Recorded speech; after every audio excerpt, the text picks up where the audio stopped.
warahmatullahi wabarakatuh. Selamat pagi, salam sejahtera untuk kita semua. Dalam kesempatan kali ini kita bertemu lagi dalam proses pembelajaran pendidikan kewarganegaraan.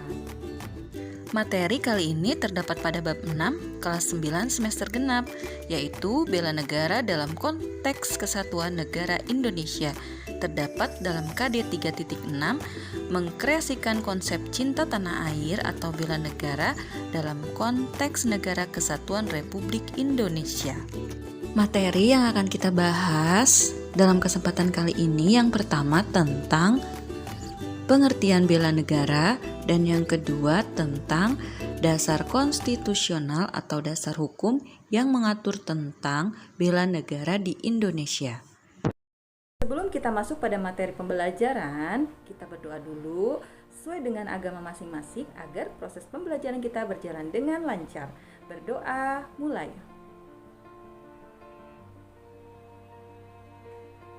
Selesai. Nah, kita masuk pada materi yang pertama tentang pengertian bela negara. Nah, sebelum kita membahas tentang pengertian bela negara, kita akan melakukan kilas balik terlebih dahulu tentang sejarah negara Indonesia sebelum merdeka. Kalian pasti tidak asing lagi dengan dua kota yang ada dalam gambar. Dua kota tersebut adalah Nagasaki dan Hiroshima yang berada di negara Jepang, yang merupakan titik tolak terjadinya proklamasi kemerdekaan di Indonesia. Atas rahmat Tuhan Yang Maha Kuasa, bangsa Indonesia dapat memproklamasikan kemerdekaannya. Saat Jepang mengalami kekalahan menghadapi sekutu, sementara itu sekutu belum datang ke wilayah Indonesia, para pendiri bangsa termasuk kaum pemuda menggunakan kesempatan untuk segera memproklamasikan kemerdekaan bangsa Indonesia. Kemerdekaan bangsa Indonesia yang telah diraih tentu saja bukanlah hadiah atau pemberian dari kaum penjajah, namun sebagai hasil perjuangan bangsa Indonesia. Selama 3,5 abad bangsa Indonesia dijajah oleh kolonial Belanda, ditambah 3,5 tahun dijajah oleh Jepang, maka selama itu pula perjuangan rakyat Indonesia dalam mengusir penjajah untuk membela bangsa dan negaranya. Tak terhitung pengorbanan rakyat Indonesia yang berupa harta benda, bahkan jiwa dan raga sekalipun demi tegaknya negara kesatuan Republik Indonesia. Nah, ternyata kemerdekaan tersebut didapatkan dari hasil pengorbanan para pahlawan kita melalui usaha bela negara, sehingga negara Indonesia bisa memproklamasikan kemerdekaan. Untuk lebih menumbuhkan rasa cinta tanah air, mari kita simak kembali pembacaan naskah proklamasi kemerdekaan oleh Presiden Soekarno pada tanggal 17 Agustus 1945.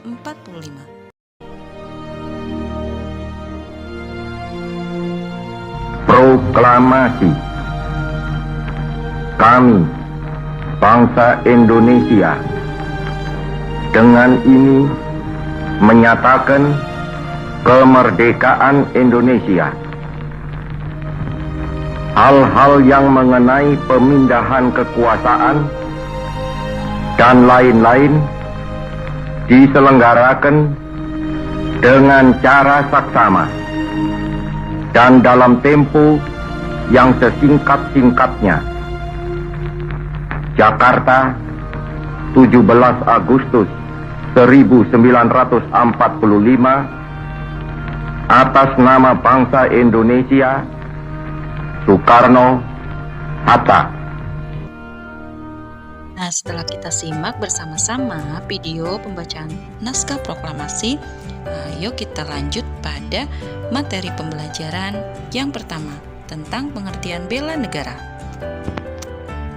Bela negara menurut Undang-Undang Nomor 3 Tahun 2002 tentang pertahanan negara mendefinisikan bela negara sebagai sikap dan perilaku warga negara yang dijiwai oleh kecintaannya kepada NKRI yang berdasarkan Pancasila dan Undang-Undang Dasar Negara Kesatuan Republik Indonesia tahun 1945 dalam menjamin kelangsungan hidup bangsa dan negara.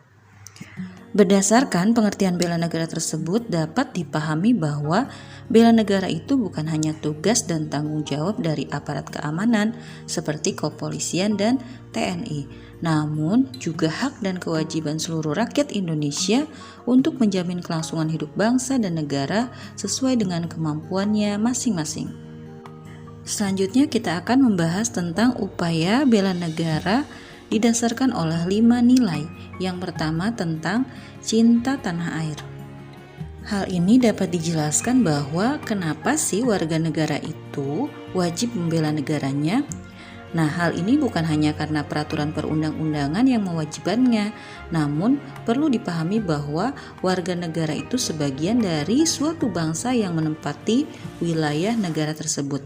Oleh karena itu, sudah selayaknya memiliki kesadaran akan kecintaan terhadap tanah airnya. Dan jika sudah menimbulkan rasa cinta tanah air, maka akan menimbulkan kesadaran berbangsa dan bernegara dalam setiap warga negaranya. Kemudian yang ketiga, keyakinan terhadap Pancasila sebagai ideologi negara. Dan yang keempat, rela berkorban demi bangsa dan negara. Serta yang kelima, memiliki kemampuan awal bela negara, baik secara fisik maupun non-fisik.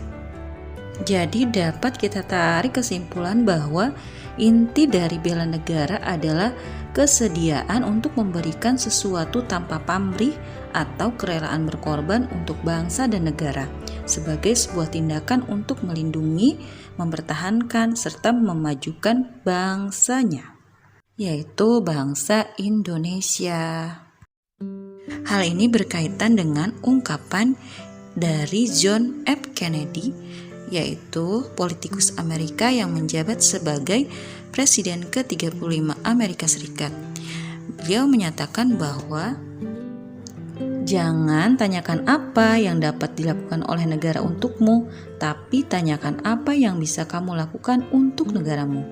Hal tersebut merupakan bukti perwujudan kecintaan terhadap tanah air, bukan hanya mengharapkan sesuatu yang dapat diberikan negara kepada kita, tetapi justru kita harus melakukan sesuatu untuk mengabdi kepada kemajuan dan kelangsungan hidup bangsa. Materi yang kedua yaitu tentang peraturan konstitusional atau peraturan perundang-undangan yang mengatur tentang bela negara di Indonesia. Yang pertama yang mengaturnya adalah Undang-Undang Dasar Negara Republik Indonesia tahun 1945. Kemudian yang kedua berdasarkan ketetapan MPR, dan yang ketiga berdasarkan undang-undang. Kita bahas satu persatu, silahkan disimak. Peraturan perundang-undangan yang mengatur bela negara di Indonesia yang pertama adalah Undang-Undang Dasar 1945. Ya, kita kenal ada 2 pasal. Yang pertama pasal 27 ayat 3 yang bunyinya setiap warga negara berhak dan wajib ikut serta dalam upaya pembelaan negara. Kemudian pasal yang kedua itu adalah pasal 30 ayat 1. Tiap-tiap warga negara berhak dan wajib ikut serta dalam usaha pertahanan dan keamanan negara. Dalam pasal 30 dijelaskan lebih rinci dengan menjabarkan beberapa ayat yang lain, yaitu ayat 1 sampai ayat 5. Penjelasan ayatnya kita bahas satu persatu. Ayat yang kedua menjelaskan tentang sistem pertahanan dan keamanan yang digunakan di Indonesia, yaitu Sis-Hankam-Rata atau Sistem Pertahanan dan Keamanan Rakyat Semesta. Maksud dari Sis-Hankam-Rata ini adalah TNI dan Polri sebagai kekuatan utama dalam menjaga kedaulatan negara, serta rakyat sebagai kekuatan pendukung dalam menjaga kedaulatan negara Republik Indonesia. Sedangkan ayat yang ketiga menjelaskan tentang tugas dari TNI. TNI dibagi atas Angkatan Darat, Angkatan Laut, dan Angkatan Udara. Tugasnya mempertahankan, melindungi, dan memelihara keutuhan dan kedaulatan negara. Sedangkan pasal 30 ayat yang keempat menjelaskan tentang Kepolisian Negara Kesatuan Republik Indonesia yang tugasnya sebagai alat negara yang menjaga keamanan dan ketertiban masyarakat, bertugas melindungi, melayani masyarakat, serta menegakkan hukum. Sedangkan dasar hukum yang kedua itu berdasarkan ketetapan MPR atau TAP MPR. Dijelaskan dalam TAP MPR RI nomor 4 /MPR/2000 tentang pemisahan TNI dan Kepolisian Negara Republik Indonesia. Yang kedua, TAP MPR RI nomor 7 /MPR/2000 tentang peran TNI dan Polri NKRI. Dan dasar hukum yang ketiga itu berdasarkan undang-undang. Kalian bisa lihat di gambar ya, undang-undang nomor berapa saja yang menjadi dasar hukum bela negara di Indonesia. Selanjutnya kita akan membahas tentang kesimpulan karena kita sudah masuk pada sesi penutup pembelajaran. Nah, dapat kita simpulkan bahwa yang pertama, bela negara adalah sikap atau perilaku warga negara terhadap negara Indonesia yang ditandai dengan rasa kecintaan terhadap tanah air sehingga rela mengorbankan jiwa dan raganya untuk mempertahankan negara Kesatuan Republik Indonesia. Tentunya hal tersebut sesuai dengan Pancasila dan Undang-Undang Dasar 1945. Oke, Miss akhiri. Terima kasih atas pembelajaran kali ini. Semoga kita selalu sehat dan bisa bertemu dalam proses pembelajaran selanjutnya. Ucapkan Assalamualaikum warahmatullahi wabarakatuh. Dadah.